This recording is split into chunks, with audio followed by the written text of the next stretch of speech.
Bismillah, Assalamualaikum warahmatullahi wabarakatuh. Untuk para sahabat pendidik, khususnya yang ada di Kabupaten Bone, ada beberapa hal yang harus dilakukan untuk menjadi pendidik yang hebat, ya. Yang pertama, kita harus mengubah pola pikir kita bahwa pembelajaran itu bukan tentang bagaimana guru mengajar, tetapi bagaimana siswa itu dapat belajar. Ini penting. Lalu yang kedua, jangan hanya pelajari materi pembelajaran, tetapi pelajari pula tingkah laku anak-anak didik kita. Kenapa? Karena ini perubahan kurikulum. Salah satu tujuannya adalah bagaimana karakter siswa itu berubah. Lalu yang ketiga, sampaikan tidak hanya dengan lisan, tapi gunakan seluruh anggota tubuh kita untuk berkomunikasi kepada siswa. Ini saya kira apa yang dilakukan oleh guru-guru madrasah ibtidaiyah itu sudah seperti itu, ya. Kita melihat bagaimana bahasa tubuh itu diikuti, bahasa lisan diikuti oleh bahasa tubuh. Dan ini sangat penting dalam rangka pemerolehan ilmu, baik yang sifatnya kognitif maupun afektif. Lalu selanjutnya, kita bisa menunjukkan kepada siswa betapa pentingnya belajar dimanapun dan kapanpun juga. Jadi belajar itu tidak mesti dalam ruangan, tidak mesti hanya di madrasah, di mana saja bisa. Ini. Lalu apalagi, pastikan kita sudah mengaktifkan potensi visual, auditory, kinestetik ke semua siswa. Ini yang sering terlupakan. Jadi kita memulai belajar, Bapak Ibu, saudara-saudaraku semua, itu potensi itu kita aktifkan sebelum kita mulai. Dan banyak lagi. Lakukan dialog.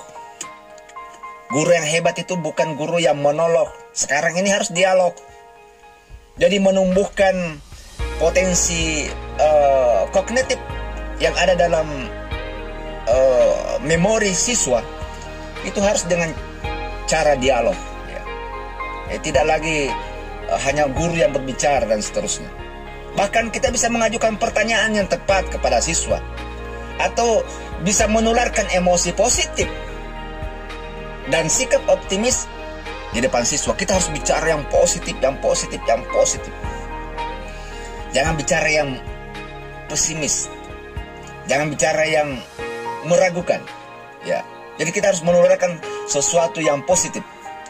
Lalu kita bimbing anak belajar dengan cara belajar mereka sendiri. Ya, bukan anak tidak mau belajar, tapi anak itu belum menemukan cara belajar yang sesuai dengan pribadinya. Ya, kita bimbing dia supaya mereka belajar dengan caranya.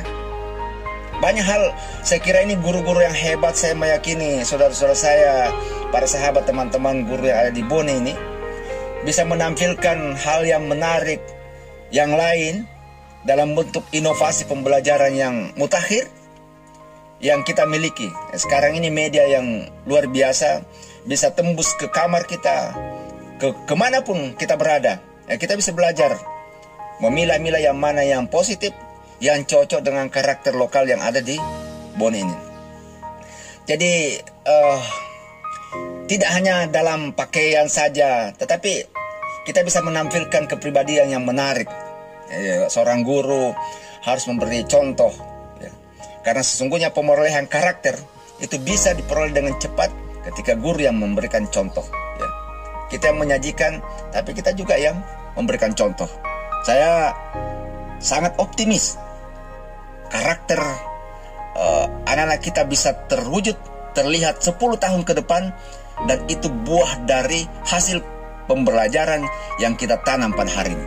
Demikian sahabat semua, semoga guru-guru saya, tenaga pendidik yang ada di Kabupaten Bone menjadi tenaga pendidik yang hebat. Demikian, terima kasih. Assalamualaikum warahmatullahi wabarakatuh.